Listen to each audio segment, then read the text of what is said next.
परमेश्वर के पवित्र नाम की स्तुति हो। इस अच्छे समय के लिए मैं परमेश्वर को धन्यवाद देता हूँ। आज जो है भारत अपनी आज़ादी को मना रहा है। पिछले दिन पाकिस्तान ने अपनी आज़ादी को मनाया। दोनों देश के लोगों को मेरा प्यार भरा स्नेह वंदन। बड़े दुख और दर्द पीड़ाओं से जो है दोनों देशों ने अपने आज़ादी को मनाया कर हम देखते हैं। आज इस आज़ादी के इस हफ्ते में हमारे अंदर एक सवाल उठना चाहिए, क्या वाकई में हम लोग आज़ाद हुए हैं या किसके गुलाम हैं हम? सचमुच का आज़ादी क्या है? ये सब सवाल हमारे दिलों में उठना चाहिए। यूहन्ना का सुसमाचार 8वां अध्याय उसका 31 से लेकर जब हम लोग पढ़ेंगे तो यीशु मसीह के वचन को सुनकर बहुतों ने यीशु पर विश्वास लाया। ऐसे विश्वास लाए हुए यहूदियों से यीशु कहता है कि अगर तुम मेरे वचन पर कायम रहोगे, तुम वाकई में मेरे चेले बनोगे और सत्य को जानोगे और सत्य तुम्हें आज़ाद करेगा। ये सुना हुआ यहूदियों ने अचंभित होकर कहा कि हम किसके दास नहीं हैं, क्योंकि हम जो हैं अब्राहम के वंश से हैं। तो यीशु ने उनसे कहा, जो कोई पाप करता है वो पाप का गुलाम है। तो सच में गुलामी जो है, पाप के वश में रहना, पाप के मातहत रहना, ये है सच में गुलामी। और इस गुलामी से, इस मातहत से यीशु मसीह मुझे और आप लोग को छुड़ाने के लिए इस धरती पर आया है। विशेष तौर से यूहन्ना का सुसमाचार से 6, 7 और 8 ये तीनों अध्याय जब हम लोग पढ़ेंगे तो यीशु मसीह कौन है और यीशु मसीह किसके लिए आया कर हम लोग देख सकते हैं। 6वां अध्याय में यीशु मसीह कहता है कि तुम्हें आत्मिक जीवन, तुम्हें नित्य जीवन देने के लिए स्वर्ग से उतर के आया वह जीवन का रोटी हूं मैं। 7वां अध्याय में प्यासे लोगों को यीशु मसीह पुकार कर बुला रहा है, मेरे पास आओ, मैं तुम्हें जीवन जल की नदियां तुम्हारे अंदर से बहता हुआ, तुम्हारे अंदर उस जीवन जल की नदियों को दूंगा, उस जीवन जल को मैं दूंगा। 8वां अध्याय का 12 वचन में लिखा है कि मैं जीवन का ज्योति हूं,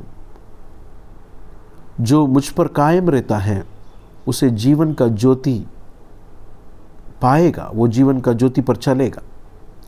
तो ये तीनों अध्याय में हमारे बेसिक नीड को यीशु मसीह दृष्टांत के रीति से बताता हुआ हम लोग देख सकते हैं। एक रोटी, दूसरा जल और तीसरा ज्योति। ऐसा यीशु मसीह कौन है, यीशु मसीह किसके लिए आया, ऐसा ये तीनों अध्याय में बता के आने के वक़्त उनके वचन को सुनकर बहुतों ने विश्वास लाया। ऐसे विश्वास लाए हुए से यीशु मसीह ने कहा, जब तुम मेरे वचन पर कायम रहोगे तो वाकई में तुम मेरे चेले बनोगे और सत्य को जानोगे। You shall know the truth. सत्य को जानोगे। सत्य कौन है? यूहन्ना 14:6 में लिखा है कि मैं ही हूं सत्य, आई एम द ट्रुथ। यीशु मसीह है सत्य। सत्य यीशु मसीह का वचन, यीशु मसीह करता हुआ काम, that is the truth, the truth. सच्चाई बहुत नहीं है मेरे भाइयों बहनों, सच्चाई एक ही है। There is only one truth, that is Jesus. Yeshu Masih का वचन ही है सत्य। तो यहां पर सत्य को जानोगे, नहीं तो यीशु मसीह को जानोगे और सत्य तुम्हें आजाद करेगा। The truth shall set you free. तब उन्होंने कहा कि हम तो अब्राहम के वंश से, हम अब्राहम के बच्चे हैं, हम तो किसी के दास कभी नहीं हुए। तब यीशु मसीह उनसे कहता हुआ बात जो है मैं आप लोगों के सामने पढ़ता हूं, उसको 34। यीशु ने उनसे उत्तर दिया, मैं तुमसे सच सच कहता हूं कि जो कोई पाप करता है वो पाप का दास है। तो यहां पर यीशु मसीह आज़ादी जो है, कोई पॉलिटिकल आज़ादी के बारे में नहीं बात कर रहा, बल्कि पाप के मातहत से, from under the power of sin, उसमें से आजादी के बारे में यहां पर यीशु मसीह हमसे बात कर रहा है। यहां पर पाप के गुलाम हैं, ये किस तरह में पता चलता है? मैं आप लोग के सामने 3 बातों को ये चैप्टर 8 में से बताना चाहता हूं। ये 3 लक्षण जो हैं, ये बात को सूचित करता है कि आप पाप के गुलाम हैं। पहला, उसका 38 वचन, 37 और 38 वचन को मैं पढ़ता हूं। देखिए यहां पर यीशु मसीह क्या कहता है। मैं जानता हूं कि तुम अब्राहम के वंश से हो, तो भी मेरा वचन तुम्हारे हृदय में जगह नहीं पाता, इसलिए तुम मुझे मार डालना चाहते हो। तो यहां पर यीशु मसीह कह रहा है, अगर तुम अब्राहम के बच्चे हैं, तुम्हारा काम भी अब्राहम के जैसा होना चाहिए, लेकिन तुम्हारा काम अब्राहम के जैसा नहीं है। वो भी केवल नहीं, परमेश्वर का वचन का कोई स्थान इनके हृदय में नहीं है। There is no place for the word of God in the heart. पाप के गुलाम में रहने वालों के दिलों में परमेश्वर का वचन को कोई स्थान नहीं है। परमेश्वर के वचन को हमारे हृदय में स्थान होगा तो ही हमारे काम भी परमेश्वर को पसंदीदा वाला काम होगा। तो पहला लक्षण यह है कि आप पाप के गुलाम हैं, आपके हृदय में परमेश्वर का वचन को कोई स्थान नहीं। There is no place for the word of God. Word of God is not the bread, soul, life of your life. प्रभु का वचन आपके लिए जीवन नहीं है। प्रभु का वचन आपके लिए प्रायोरिटी नहीं है। आपके हृदय में उसको कोई स्थान नहीं है। प्रभु के वचन को हृदय में अगर स्थान नहीं है तो भजन संगीत इस तरह कहता है 119 में, हम पाप कर बैठेंगे। तो यहां पर गुलाम में रहने वाले पहले व्यक्तियों का, पहले लोगों का लक्षण यह है कि प्रभु का वचन को उनके हृदय में स्थान नहीं है। दूसरा बात जो है उसका 42 वचन में हम लोग पढ़ते हैं, यीशु ने उनसे कहा, यदि परमेश्वर तुम्हारा पिता होता तो तुम मुझसे प्रेम रखते, क्योंकि मैं परमेश्वर से निकल कर आया हूं।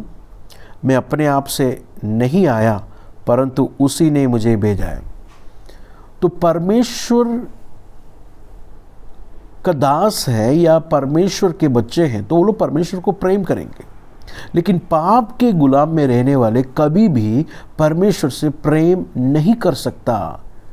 दे आर इनकेपेबल। मिसाल के तौर से मरा हुआ आदमी क्या आपसे प्यार कर सकता है? नहीं, क्योंकि उसे प्यार करने के लिए उसके अंदर जीवन ही नहीं है, उसके अंदर क्षमता ही नहीं है प्यार करने के लिए। तो हर एक पाप के गुलाम में रहने वाले लोगों के बारे में प्रभु का वचन कहता है कि वो पाप और कसूरवार में मरा हुआ है, और मरा हुआ आदमी परमेश्वर को प्रेम नहीं कर सकता। इसलिए यूहन्ना 3:16 में लिखा है कि परमेश्वर ने जगत से ऐसा प्रेम किया। क्यों जगत से प्रेम किया? क्योंकि जगत या दुनिया परमेश्वर से प्रेम नहीं कर सकता। लेकिन पाप से आजाद मिला हुआ व्यक्ति के दिलों में, रोमियो 5 में लिखा है कि पवित्र आत्मा ने परमेश्वर के प्रेम को उनके दिलों में डाला गया है। तो पवित्र आत्मा परमेश्वर के प्यार को, परमेश्वर के प्रेम को जब भी हमारे दिलों में जब डालते हैं, तब एक व्यक्ति जो है परमेश्वर को प्रेम कर सकता है।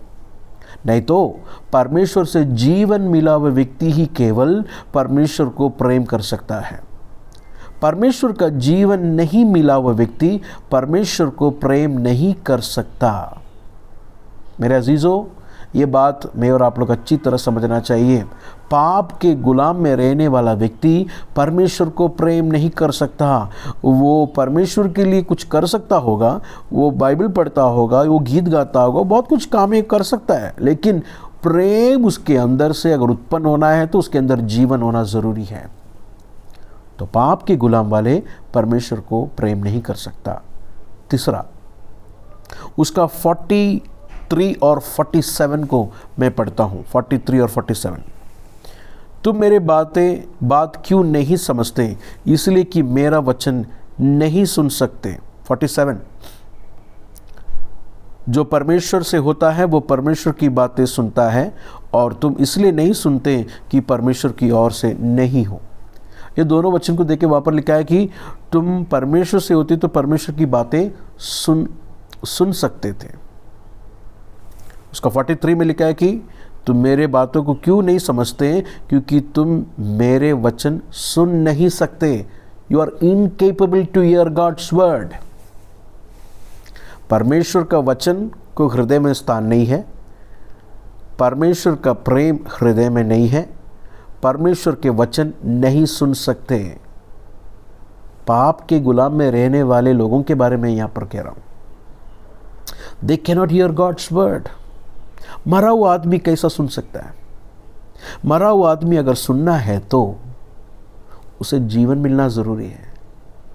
एक पापी परमेश्वर के वचन सुनना है तो उसे उस पाप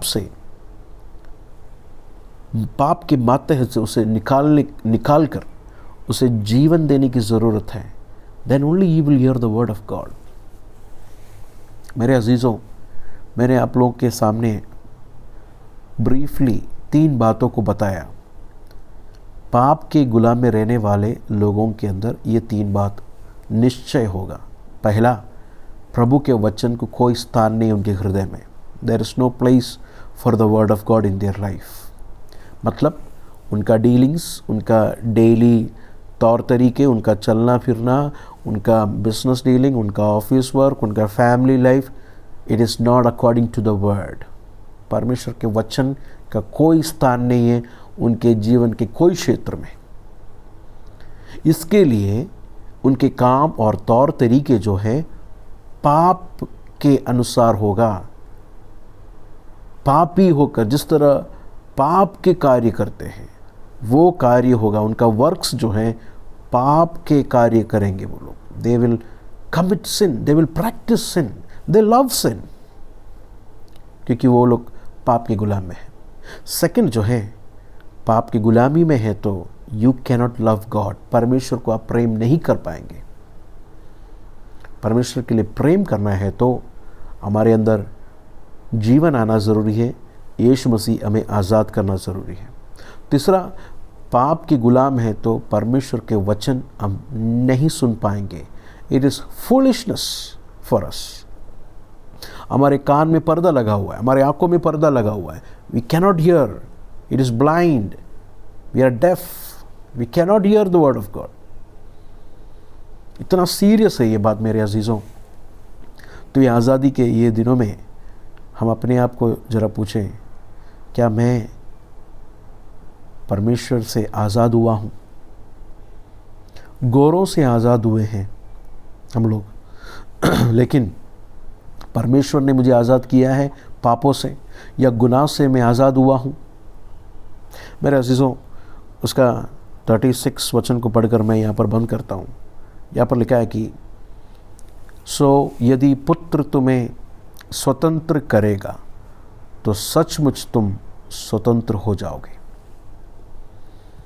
परमेश्वर यीशु मसीह आज़ादी देने के लिए आया है, पाप के मातहत से हमें छुड़ाने के लिए आया है। मेरे भाई और बहनों, हर एक इंसान के ऊपर कोई एक मास्टर है। कोई ऐसा नहीं है दुनिया में जो बिना मास्टर के साथ है। हर एक लोगों को एक मालिक है।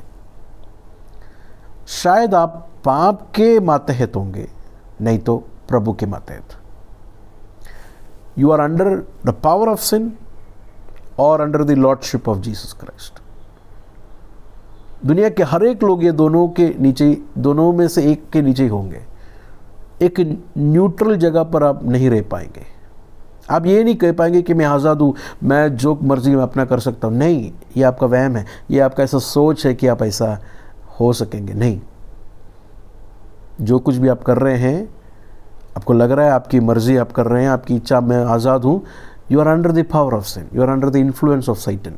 शैतान ने आपके दिमाग को जो है बंद कर दिया है और जिता दिया है कि ऐसा कुछ नहीं है। सच में आज वचन को सुनकर मुड़कर आने की ज़रूरत है।